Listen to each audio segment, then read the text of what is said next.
Expo 8 monthly webinar global webcast, September series, of course.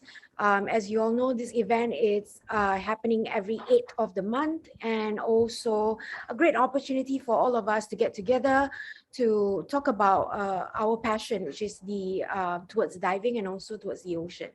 So I hope you also enjoyed the last session that we have with Matthew Muir on underwater photography tips and tricks. And for this particular session, we have Gareth with us to run through with us about A to Z human factors and diving. So this is one part of the two-part series that Gareth has planned out for us. And Gareth is someone that we don't really need to introduce, but just in case, he is, of course, the founder and the director of the Human Diver and OE Technical, and also a JJCCR diver. So herewith, I do not want to waste any more time, and I'd like to hand over this session to Gareth. Gareth, over to you. Hi, thanks very much, Nora. It's great to be back on here again. And to be able to talk about the series that myself and the 5 other instructors at the time for the Human Diver set together, we put together last year when everybody went into COVID lockdown. It was just like, wow, okay, how do we get some of the content and some of the knowledge that's out there in these little sort of micro lesson sessions? Because what we wanted to do is, knowing that there was lots of material out there, we wanted to create something that people could just watch, while eating cereals or between meetings or between having chats with people. And the idea really was to create a series of 26 little videos that followed the alphabet. And after the session that I'm gonna deliver this piece in about sort of 20-25 minutes, then the first half of those videos, those first 13 videos, so A to L, will come on afterwards. And the other reason we ran it as a team rather than as me as an individual was because one of the difficulties is I'm known as that person that deals with human factors in diving, and yet I've got 5 instructors who are qualified to deliver the training. So I've got Daryl Owen, who is in Dubai. I've got Helen Pellerin, who's in Quebec. I've got Guy Shockey, who's across in Vancouver. I've got Bart Den Ouden, who's in the Netherlands. And I've got Jenny Lord in Sharm. And the point there is to get them out into the face of the diving industry as well. And so they all took turns putting those videos together. And I'm in the process of putting 4 more instructors together, so that they can then deliver the materials out there, because there's a limit to what I can do. And it's great that the industry is now starting to recognize the value of this. And there's going to be a piece at the end where I'll talk about the conference that I'm organizing, and it's running the 24th and 25th of September. So what I'm going to do today, right now, is just pick a couple of the topics that I think are quite interesting, quite important, and I'll expand in those in a little bit more detail. And I'm going to use the whiteboard behind me to draw.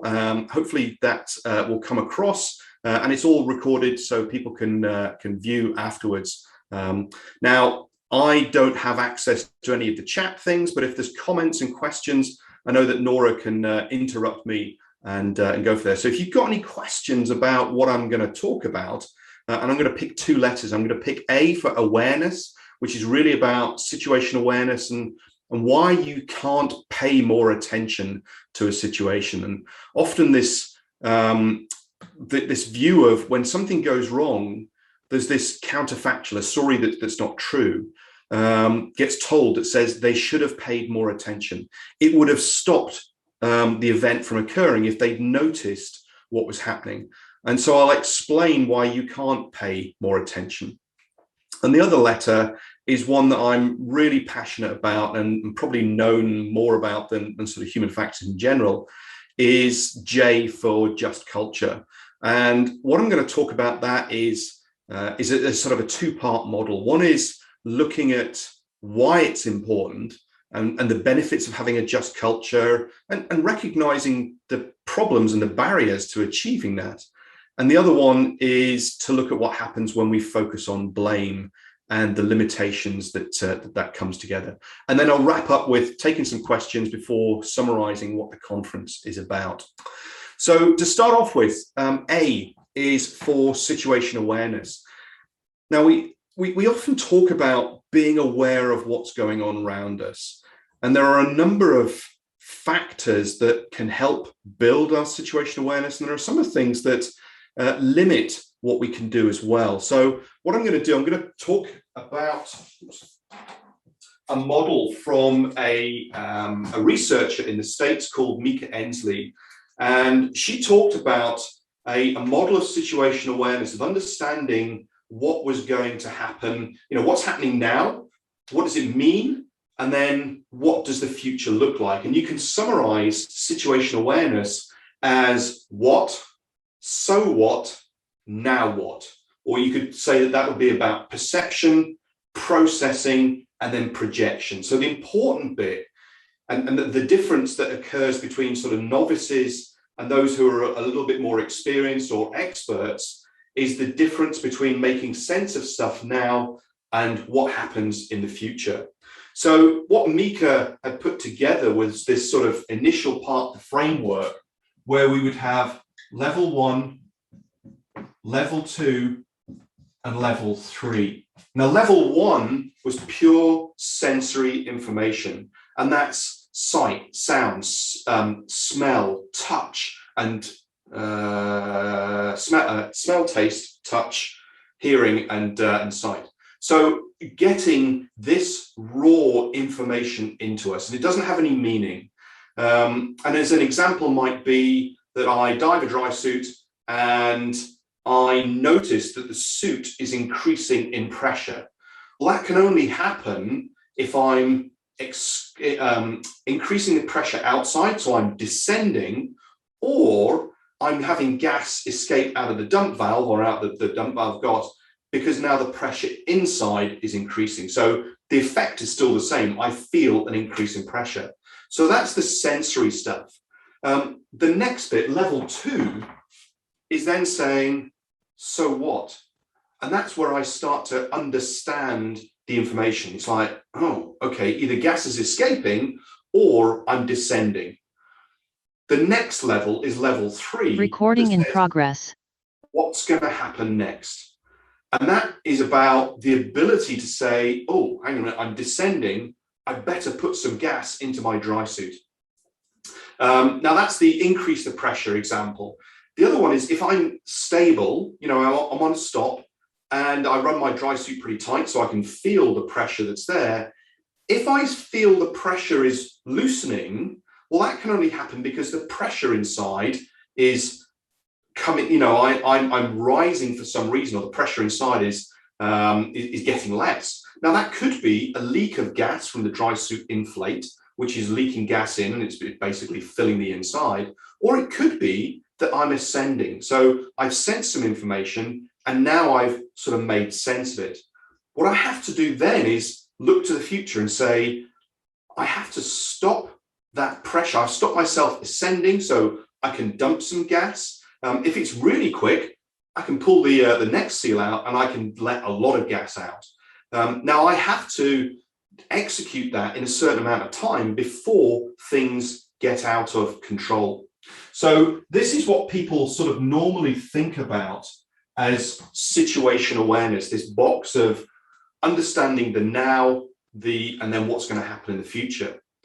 But that doesn't exist in isolation, because there are a number of things that help us pay attention, to notice what's important. And we have other things like goals, and we have expectations, and we have training. And what happens is those go into this box that says, I know what's going to happen next. Now, if we haven't been trained to a certain scenario, the information comes in, I sense it, but I don't necessarily understand what it means to me now. and I'm unlikely to know what's going to happen in the future. So my ability to project into the future to then make a decision, which is what happens here. If I make a decision, I then do something, and then the environment changes around me, then I can notice that, and I know what I should be paying attention to. So the stuff that happens internally, and that's training, and that could be what your, say, with goals, your expectations are. Underwater photographers, their goal is to take pictures or videos. They're trying to capture some stuff. Now that means that their attention is limited, and they can't sense necessarily what's going on next because they're really focused on this. So we shouldn't be surprised that photographers can get reduced situational awareness. Or if you're busy being if you're a student on a class and you're learning a new skill, then actually your ability to pay attention to the bigger picture is quite limited because you're worrying about your buoyancy or your breathing. For the first open water divers that are out there, spending a fair amount of time just going, and all they're doing is focusing on their breathing as opposed to what else is going on around them. Or those who sit there on stops looking at their dive computer and trying to measure their depth as opposed to the bigger picture that's out there, and that might be particulate in the water. That comes about by having training and saying, look, let's look bigger than the depth, because the depth on my computer will have some lag that's involved. So this is what happens internally to say what's important and how do I pay attention to it. On the outside, there are other things that can go on, and that could be about the task, the design that's going on. It could be, so if you're given a really complicated task to do, and that could be scientific divers surveying a transect, or it could be actually, as I said, a student who's given lots of information and they can't pay attention because the course hasn't been designed well. It could be about automation. Now, automation is a bit of a double-edged sword. Because automation, what should happen is we trust it, we believe it, it works, and then we don't pay attention to it, which means we can pay attention to the bigger picture. That's great until something goes wrong.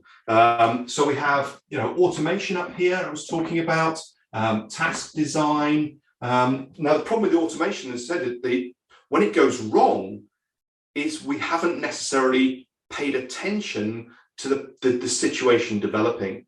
And a classic example of this in aviation has been when they've brought in computerized flight control systems, the pilots trust it. And the stuff going into these black boxes and its stuff is coming out and they don't know what's happening. So Air France 447 that crashed in the South Atlantic, the crew were unaware that the aircraft had stalled because they weren't aware of what the automation was doing. You could say the same thing for rebreather divers or dive computers. We just trust the computer to do what it's supposed to do.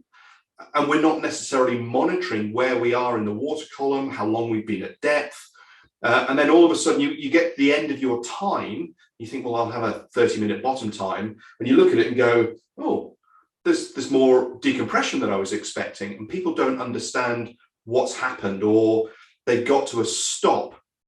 And one of the manufacturers has a 6 meter and then 5.9 meter cutoff. If you're at 5.9 meters, the decompression counts down.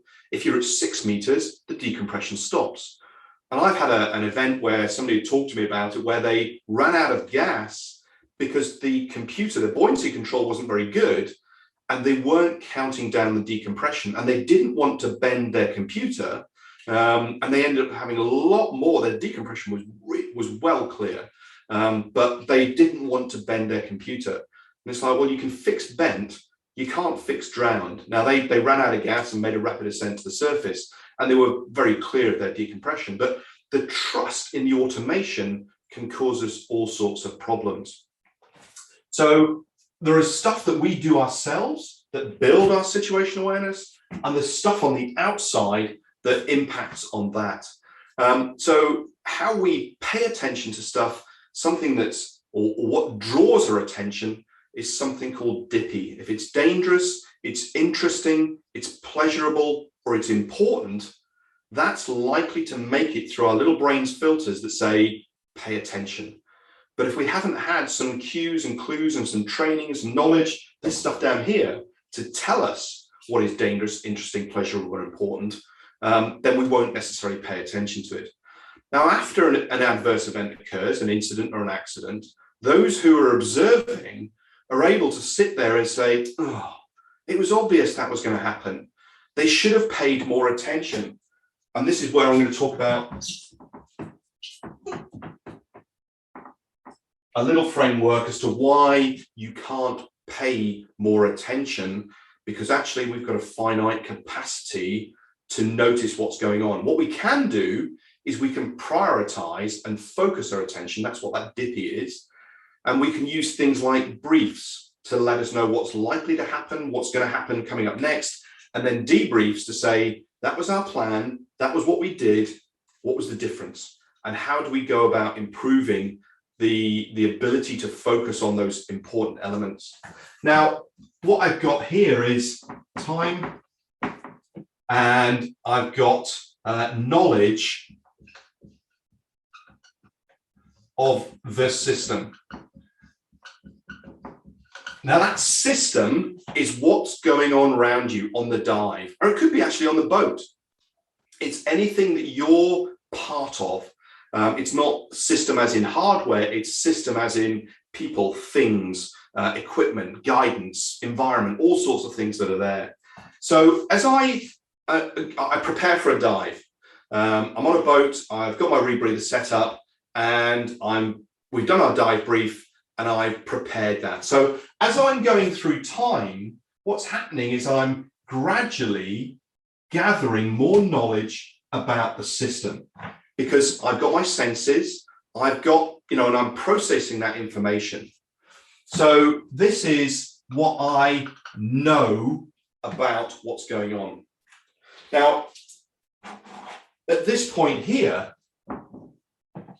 I have an accident. Something goes wrong. Now, afterwards, somebody else can look at this scene and say, you know what?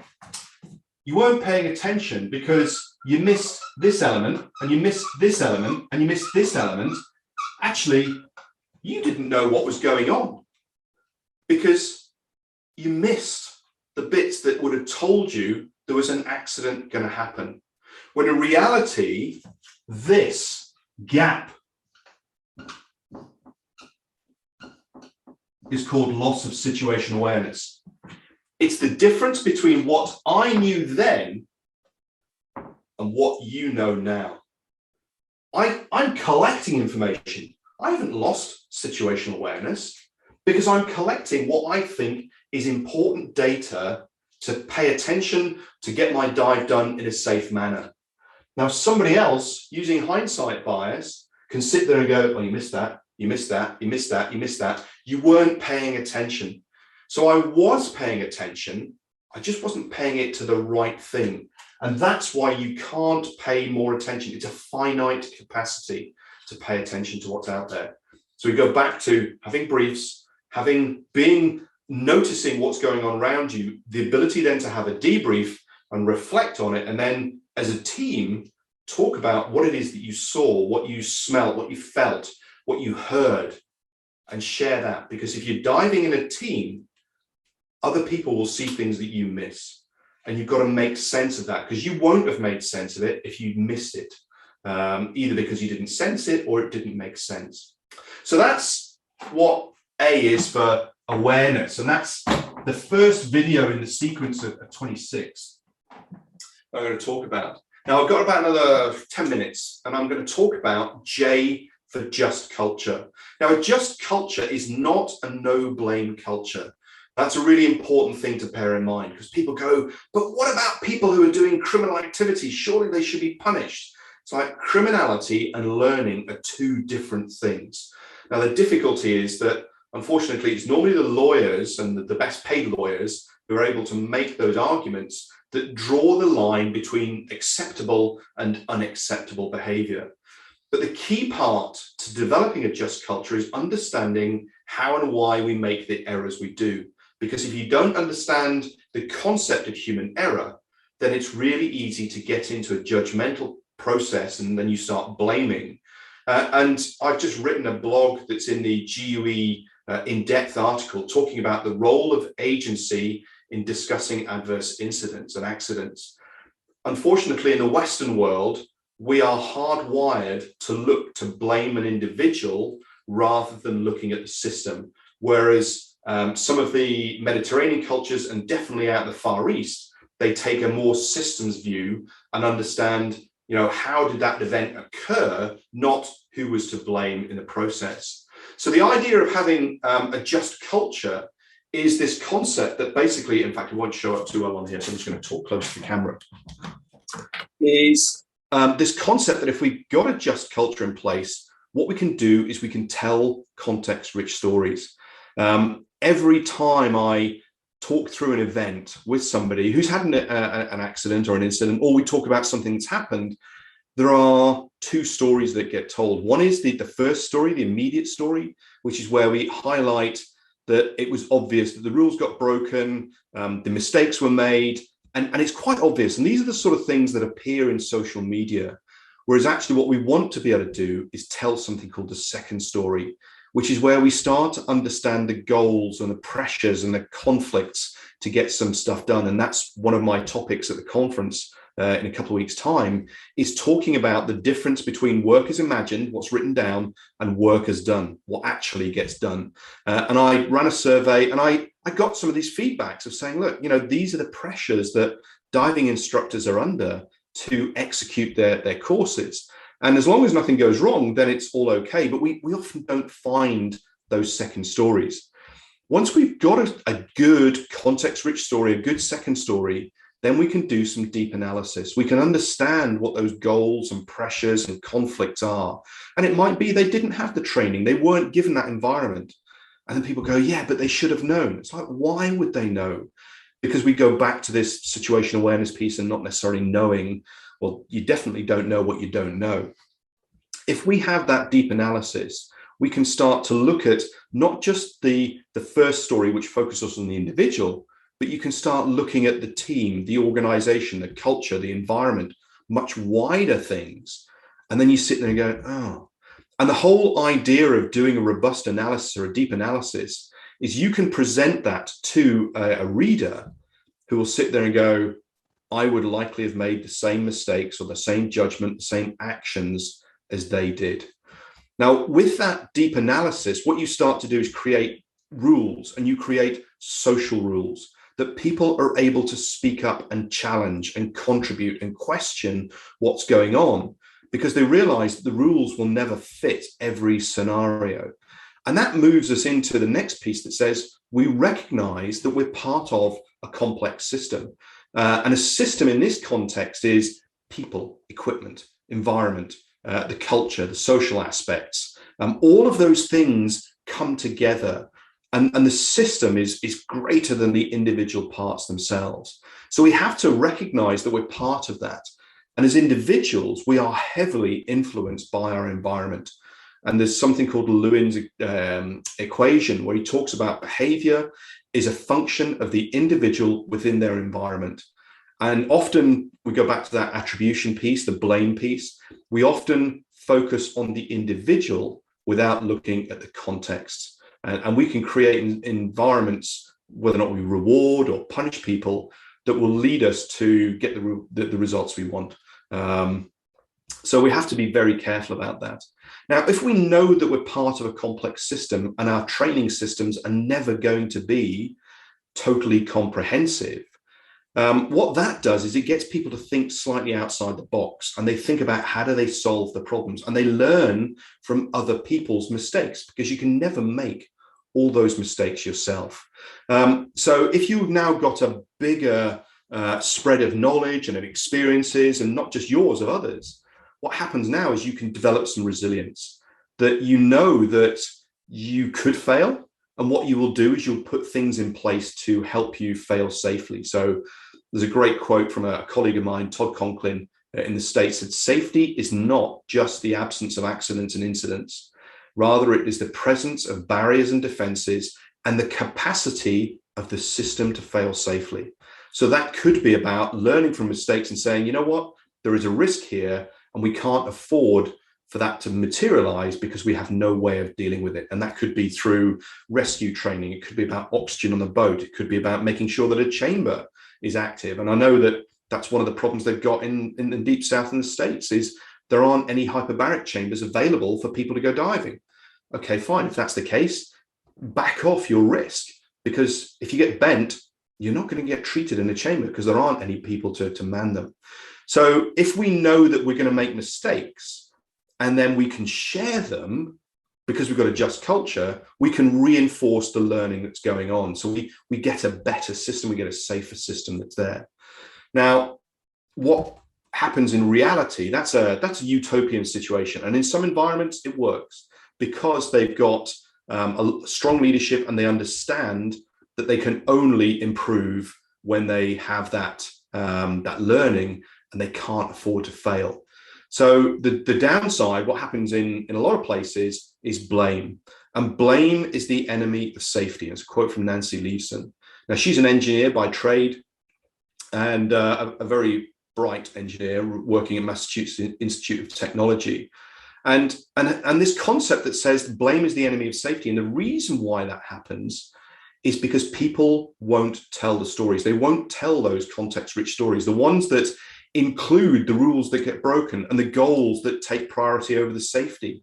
And there is always a tension between safety, between efficiency and effectiveness or thoroughness. So something called the efficiency thoroughness trade-off.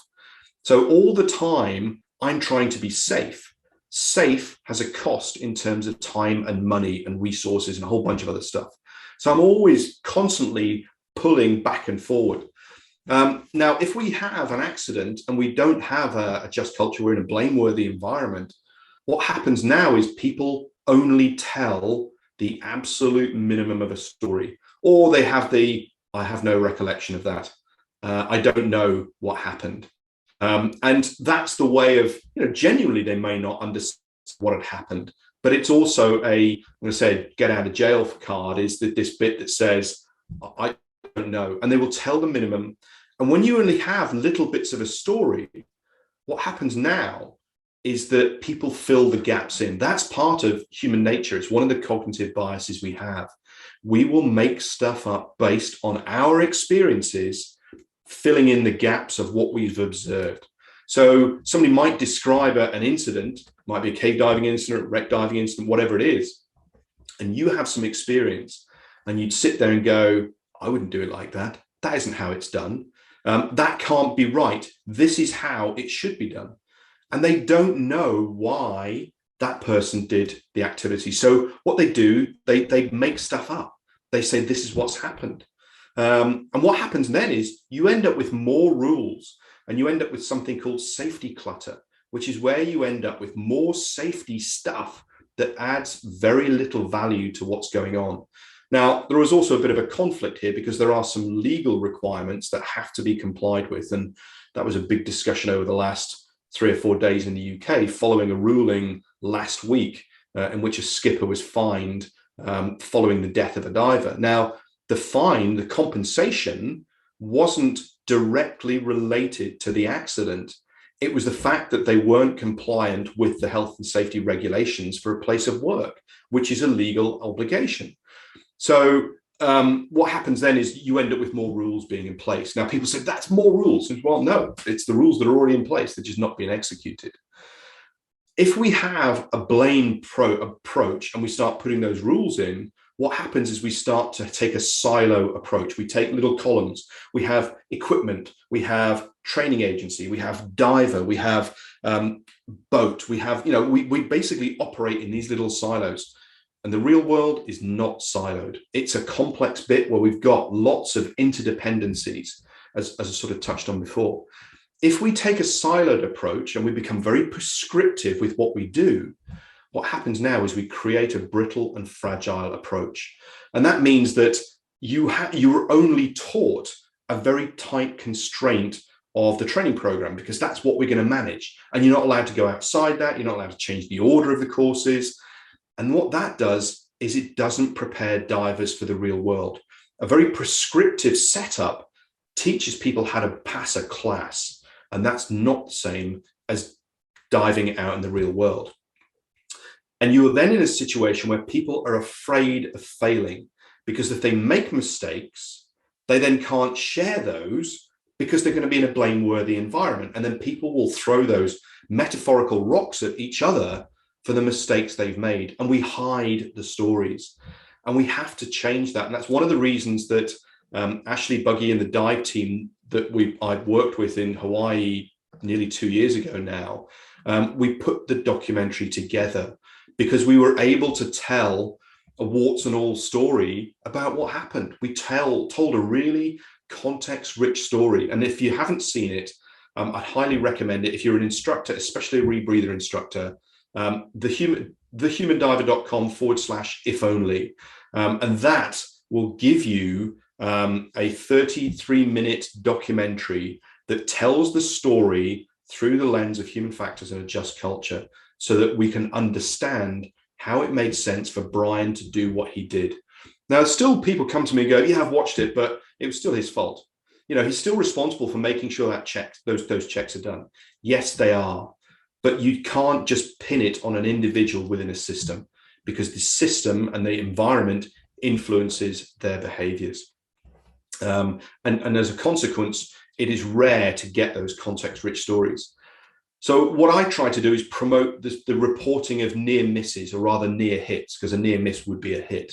So near hits, where we're able to talk to people and expand those stories and have the dialogue and the conversations that say, yeah, this is what's happened. And I'll go, okay, why did those bits happen? And you start going down lots of different tree roots to understand what's going on. Now, importantly, just while I pick on that root, there is no such thing as a root cause in an accident. And I'll pick up on this, is that success and failure starts from the same point. So if you believe that there is a root cause for failure, can you tell me what the root cause of success is? And people go, I can't do that. And so because failures occur as an emergence within a system where things that are coming together, and it's not a chain of events. That's what people talk about. I've got to break the chain. It's not that simple, because you can have stuff that's coming, all of these, and they're not in a linear cause and effect manner. So that, I'm going to basically wrap up the Just Culture piece now, and then just talk about a little bit about the conference, which is next Friday and Saturday, Human Factors in Diving Conference. It's running on a virtual social platform. It's not Zoom. It's something called Let's Go Live. And that's been developed as a social interaction tool where it's all done video and audio. There's no chat. People sit at tables. They sit and they can talk to their table mates, their friends, and they can listen to the conversation at the presentation at the same time. So it's just like being in a conference hall where you're sitting at a table and you can, speak to each other. And say, well, I don't believe that, and that guy's talking rubbish there. So you can have those conversations. It was designed from the social side. So we've got 28 speakers over the 2 days. We've got 2 conference halls that are going to present. So there's eight slots a day. I'm opening and closing, and then I've got one in the middle, which is all about messy diving, the difference between diving as imagined and diving as done, which I sort of touched on earlier. The website is hf-in-diving-conference.com. There are 4 sets of tickets that you can have. There's a live only, there's a live plus recording, there's a recording only, and there's some VIP tickets, which include some coaching and access to new materials that I'm putting out. It's next Friday, 10 o'clock UK until 6 o'clock UK, Friday and Saturday. And I just wrap that up now and say, thank you very much. I know that they're going to show the first 13 of the A to Z. Feel free to watch those. And as always, if you've got any questions, comments, thoughts, you've got some problems with what I've said, or you've got some incidents you want to discuss, go and visit the humandiver.com, and there's a contact page there. Drop us a line, or in the comments and questions in the Facebook section. Other than that, I'm going to hand it back to Nora, and she can flow the rest of it. Thank you so much, Gareth. I truly enjoy Just Culture, the thought that you just mentioned. I guess it's not only applied to just diving as an industry. I think it applies to every single thing, I'm sure. Totally. So everyone, if you are listening to this session, I have dropped a link on comment with regards to Human Factor Diving Conference. So if you want to know more, just go on to that link. And so it's in 2 weeks' time. Indeed. So, all right. I think, Gareth, thank you so much for your time. And we look forward to the next session, which is in October. Yep. On the 8th. And I think my colleague is ready to spearhead with the video, the first half of the video. And do stay safe and be well. Brilliant. And thanks very much. I'll leave you to it. Okay. Thank you so much. Cheers, bye. So this is the first in the series of A to Z in human factors in diving. And the idea is to give you short 2-minute videos covering a number of topics across the concepts of human factors and non-technical skills in diving. And today we're going to start with A, which is A for awareness and situation awareness, and understanding that there are different ways about thinking about this. The one that comes from sort of academia comes from a lady called Mika Ensley, and she talks about 3 different levels of situation awareness. Level 1 is the sensory stuff, where we actually notice or we feel something, and that could be sight, pressure, sound, taste. These are sensory bits of information that are coming in. Level 2 is where we make sense of that based on our previous experiences. And in the concept of diving, it could be that we start to ascend, we're wearing a dry suit, and the dry suit starts to slacken off. Well, that means that the pressure must be expanding and I need to do something about it. And that's what level 3 is about. It is the ability to project into the future. And that is also based on previous experiences. It is very difficult to predict what the future looks like if you've never encountered it before. Now, Sidney Dekker came up with this concept that trying to change attitudes towards loss of situational awareness. And he talks about loss of situational awareness, which is what you knew then compared to what I know now. I have an idea of what happens because I know what the outcome is, and I can identify those relevant or important factors. When you're in it at that time, you don't know what the future looks like. So it's very easy to criticize afterwards and say they lost situational awareness, but it's a finite capacity. So situational awareness is 3 different levels: sensory, understand now, and project into the future. We can develop that through practice and debriefing. So A in the A to Z of human factors in diving is awareness, situational awareness.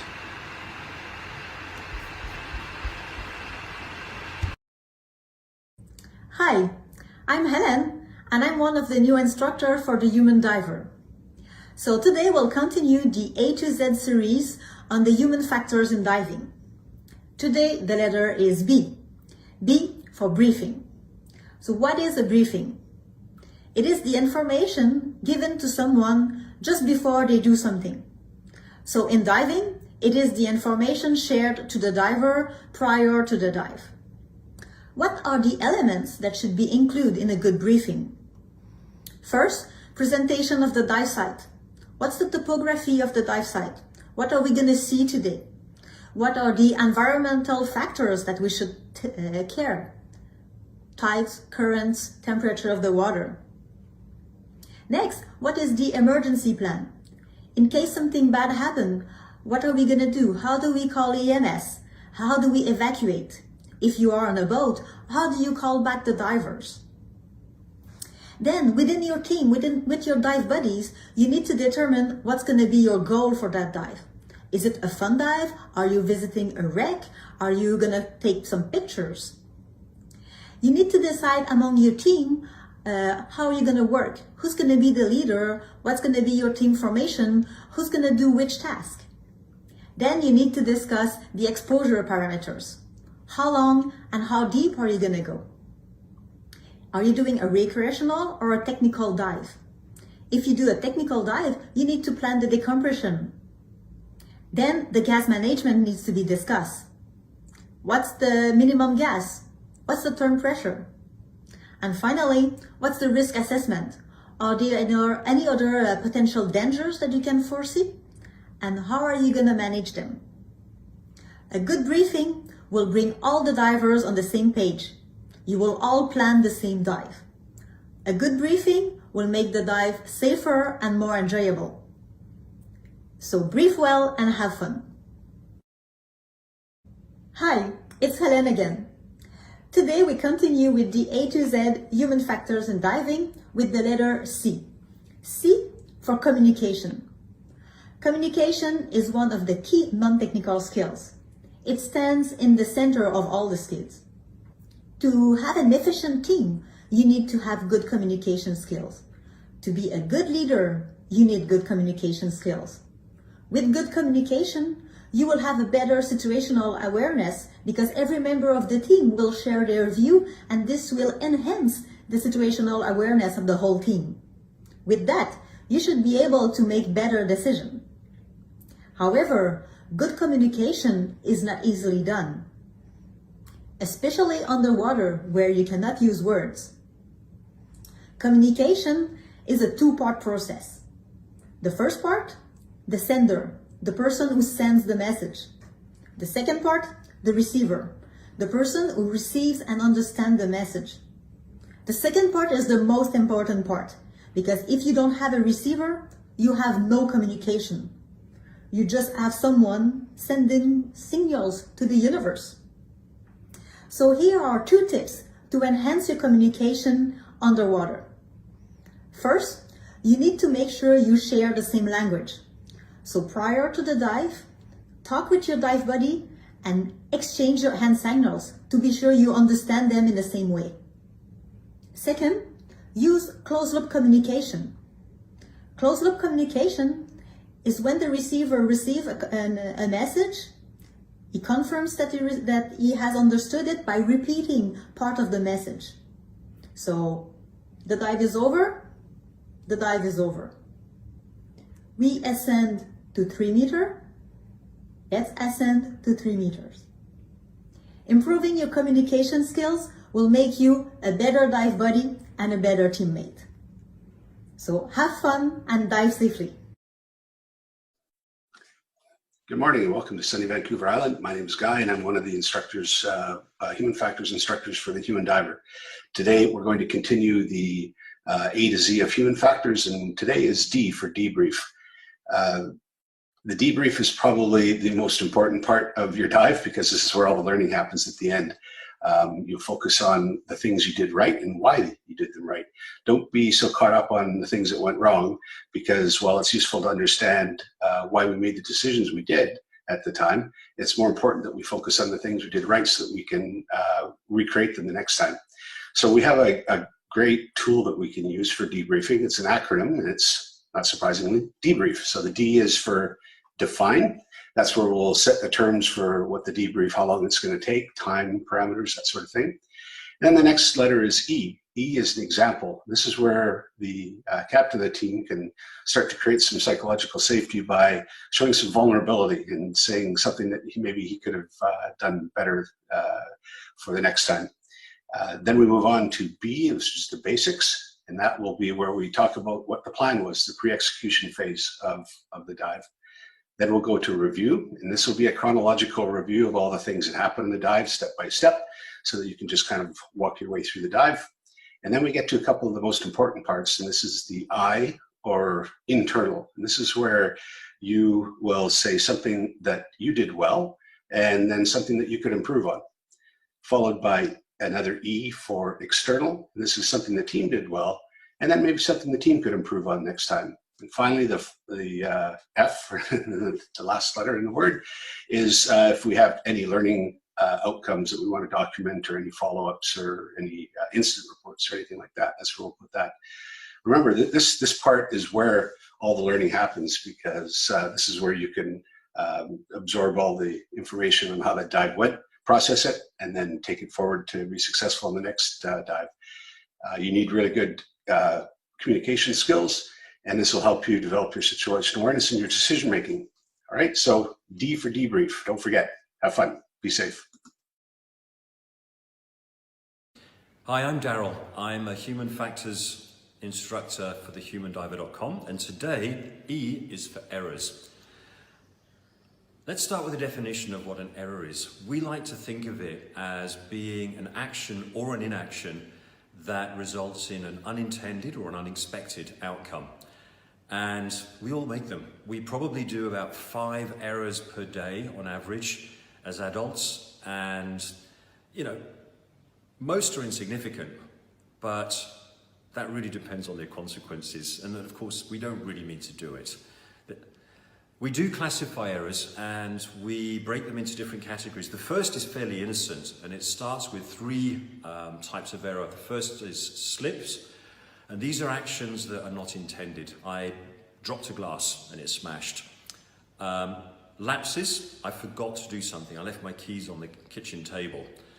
Mistakes are effectively thinking I'm doing the right thing, but I actually get it wrong. And then we move into the second category, which are violations. Now, violations can be unintended, and these are the types of violations where you didn't know you were doing something wrong, but you were actually breaking rules or laws. The second are routine violations, and this is where you know that you're breaking a rule or a law.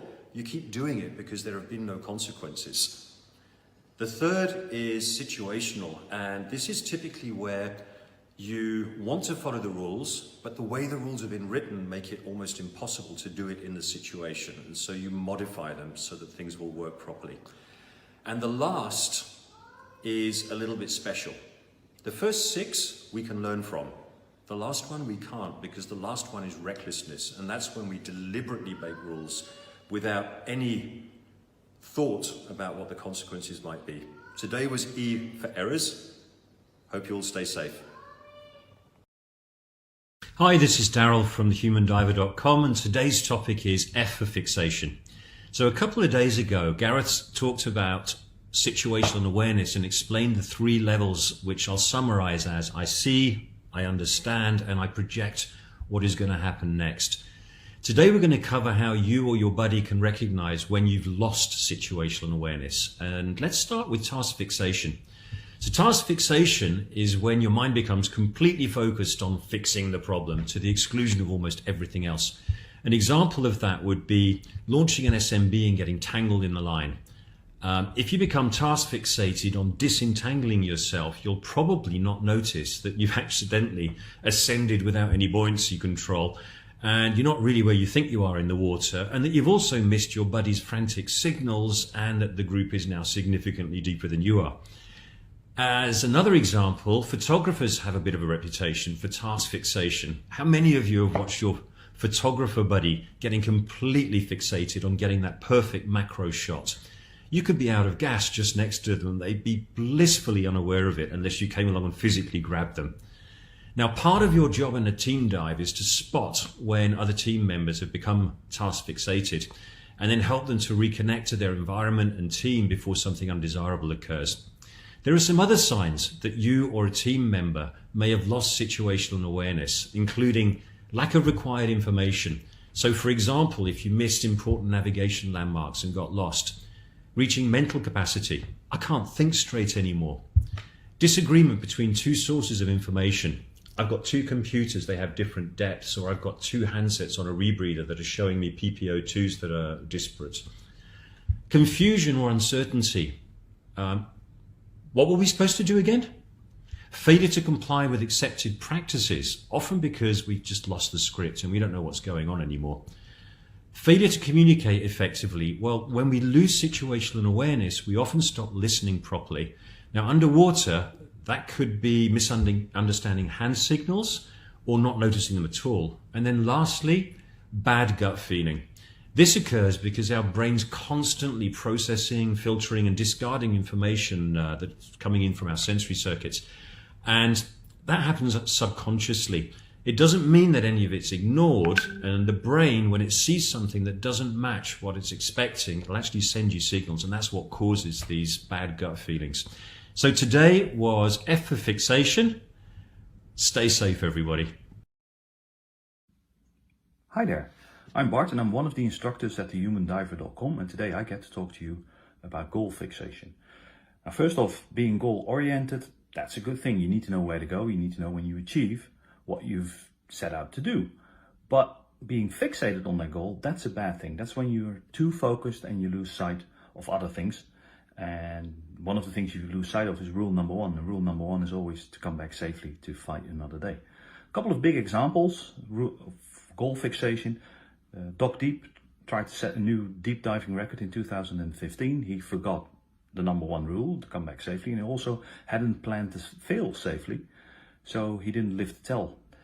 Also in mountaineering, every year we see people dying trying to reach the summit of Mount Everest.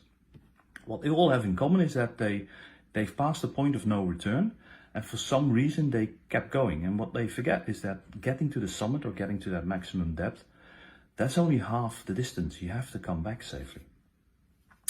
So why do people get sucked into this? Well, maybe not you watching this right now, but a lot of people are very sensitive to recognition and to being remembered, glory, fame, awards or rewards in one way or another.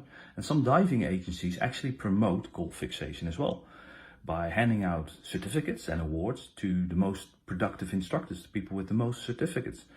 These instructors, instructor trainers, course directors, get their names mentioned in magazines, in publications, certificates, whatever, on the website, and they can show other people, look how great I am. Basically what's happening is it's quantity over quality.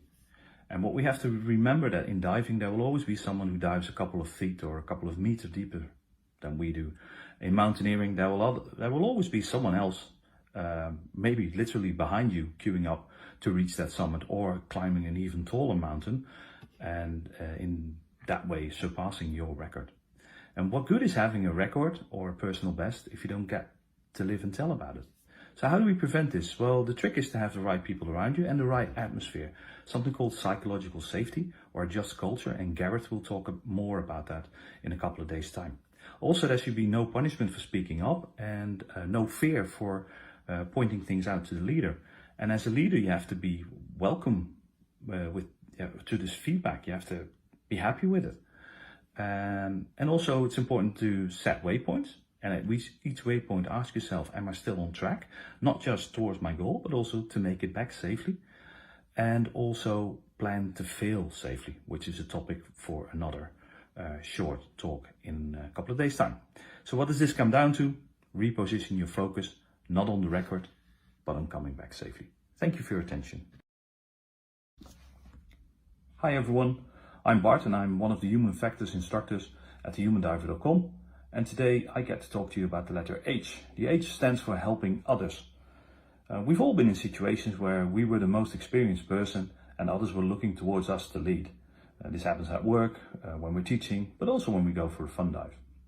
Now, if you really want to help others grow, then try giving them a chance to lead. It doesn't matter if this is at work during a project or in diving. What's important is that you show them how a good follower behaves. So that means, amongst other things, providing the leader with relevant information when needed to make the right decision. This is called leading up the chain by Billink and Bobbin in a book they wrote called Extreme Ownership and How US Navy SEALs Lead and Win. This approach to helping others sets people up to succeed, and you will see their abilities, their confidence and their self-esteem grow. But remember, you have to take extreme ownership. You are still the leader, and as the leader, you are the one who is responsible when things go bad, not your team and not the person who was given the lead. Doing all of this results in having a better team or a better group of people around you, so we all win. In the end, helping others succeed, it's like the gift that keeps on giving. If there's anything that I can do to help you, just get in touch. Have a great day. Thank you for watching. Greetings, friends. I'm Guy from The Human Diver, and continuing with our A to Z of human factors, today is brought to you by the letter I. And I is for imagine. And imagine yourself as the role model that you want others to see you as. So how I'd like you to think about this is no single raindrop ever thinks it's responsible for the flood. But at the same time, every flood starts with a single raindrop. So how you act and how you comport yourself will have and always will have an effect on others around you. You can find thousands of examples of leadership qualities on the internet if you decide to look. And I I did, and there is a commonality amongst them. So I've chosen several points that I'd like to just quickly speak about. So some of the qualities of a good leader. First off, they should have a high degree of awareness. They should be open and perceptive and encourage communication upwards from people within the team. Second is they should have a high degree of commitment to help other followers become leaders. They're trying to make the generation behind them to follow them, okay? They also need to have a good deal of empathy and a tolerance for imperfection, because not everyone is perfect, and they need to recognize that and consider that when they're making decisions. They also need to have a good degree of foresight, because the good decision-making skills are critically important in leadership, and that involves having very good communication skills and excellent situational awareness. So they need to be able to project forward what is going to be given the current state of affairs. So the situational awareness, looking at what is and what it means, and then also what is that going to look like in the future. So they need to be able to do that well.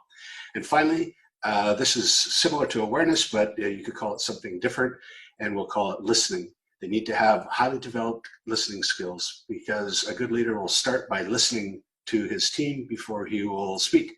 And that will develop confidence amongst the team and make them feel encouraged that it's not a dictatorship, as it were. All right. So I'll leave you with a final thought. If you want to do some reading, look up the concept of servant leadership. I also get L coming up in a couple of days. So that's what I'll be talking about. Okay. Thank you very much. Have a great day and safe diving. So today in the A to Z of human factors in diving, we're going to talk about just culture. And it's a concept that's often misunderstood because it's believed to be a no-blame culture, and that's definitely not what a just culture is. A just culture is recognizing that everybody is fallible, we all make mistakes, and that actually our experience and our training should be taken into account, because it is how it made sense for us at the time to do what we did that's important, and we need to sort of examine that. If people's, if they've not made an experience, they've not encountered that before, how would they know that it's a wrong thing to do?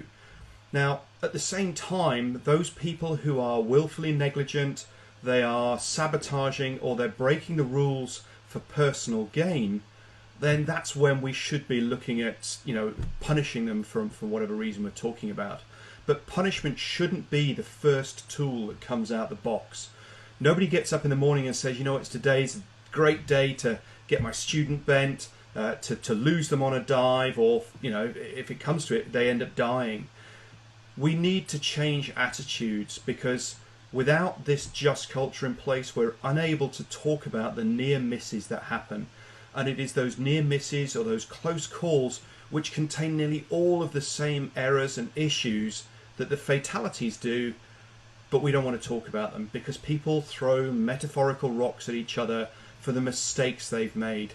Changing that attitude allows us to tell the stories, it allows people to incident report more, it allows really context-rich stories to be told, and then we can start learning, because we do not have enough time to make all the mistakes ourselves. So why not learn from others? Because that's how we can build our experience base and we can make better decisions. So the J in the A to Z of human factors in diving is about just culture. And I'll post a link to a video that I recently put about this so you can watch it in a little bit more detail. Thanks very much. Hi, it's Helen. Today, we continue with the A to Z series of human factor with the letter K. K as knowledge. Knowledge that is continually evolving. Knowledge is a broad topic, and we could discuss it from a variety of perspectives. But let's start with the diver's view. Knowledge is the information, the skills that the diver acquired through experience and education. We all need to develop our own knowledge. Obviously, the industry has set some regulations, some requirements that make basic training mandatory. But thereafter, it is our own responsibility to be proactive, to plan learning activities, to maintain our knowledge up to date. Diving is not static. It is continually evolving. Rules are changing. Decompression is better understood. New fields of expertise, such as human factors, are introduced into diving. And all of this to make diving safer, more enjoyable, more attainable. Because diving is evolving, we need to develop a learning culture in which we seek to push the limit of our knowledge. There are many activities that we can do to expand our knowledge. We can register to classes, we can read the diving journal, we can watch webinar, we can dive with someone that is more experienced than us, ask questions, try to see things in a new light. Every dive should be a learning experience. And all of this will take us to a higher level. Our performance will improve, and the limits of our knowledge will expand, will go further. We will soon realize that the more we know in something, the more we discover there's so much more to learn. So to stay on top of the game, we shall never stop to learn. So stay safe, have fun, enjoy diving and learning.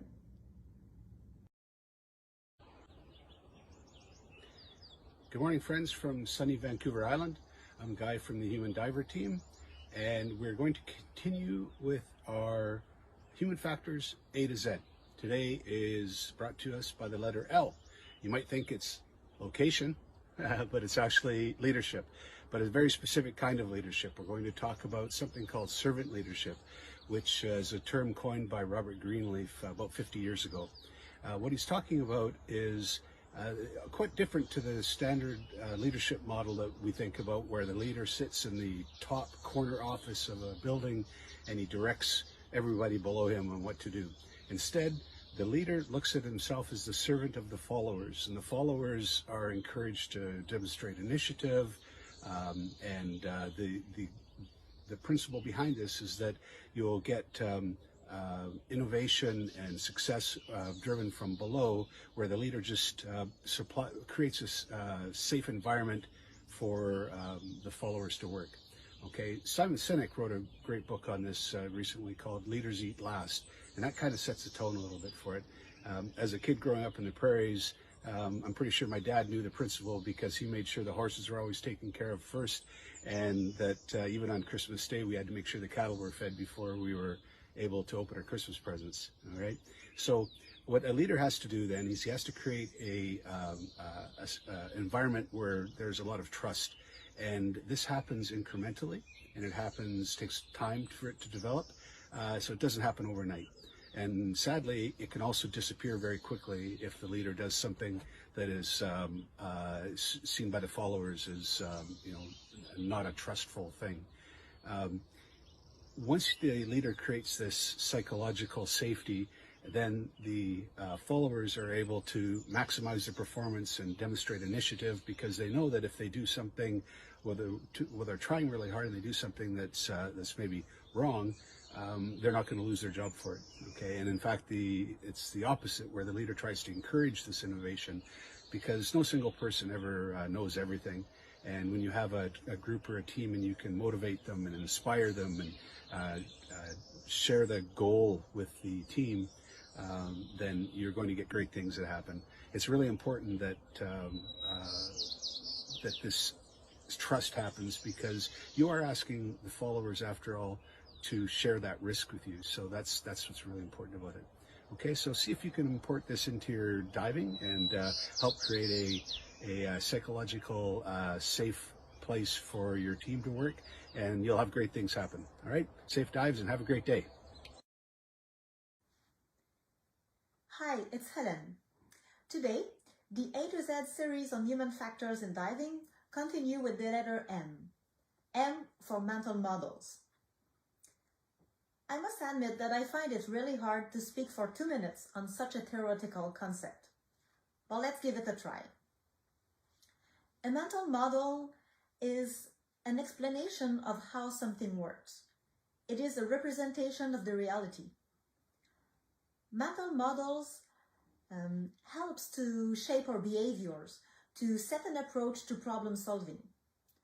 The quality of our thinking is proportional to the number of mental models that are in our head and their usefulness with the situation at hand. The more models we have, the bigger our toolbox is, and the more likely we are that one model will fit the reality. With the right model, we should take a better decision. We are not aware of how many mental models are encrypted in our brain. They are developed through education and experiences, mostly experiences. Let's use a diving example. Let's say you are a diving instructor and you have to decide if the dive site is suitable for the open water class. So you look at the sea, the waves, the wind, you try to picture the current. All these cues, you seek then to recognize a pattern, a mental model. That model will help you to represent what the dive will look like and ultimately help you to make a decision if it's a go or a no-go for the class. The more experienced you are, the more models you should have, and the more likely you have that one model will fit reality. All this process is unconscious, so you will just look at the sea and make your decision. So this is my simple representation of mental models. I hope you liked it. Have a nice day.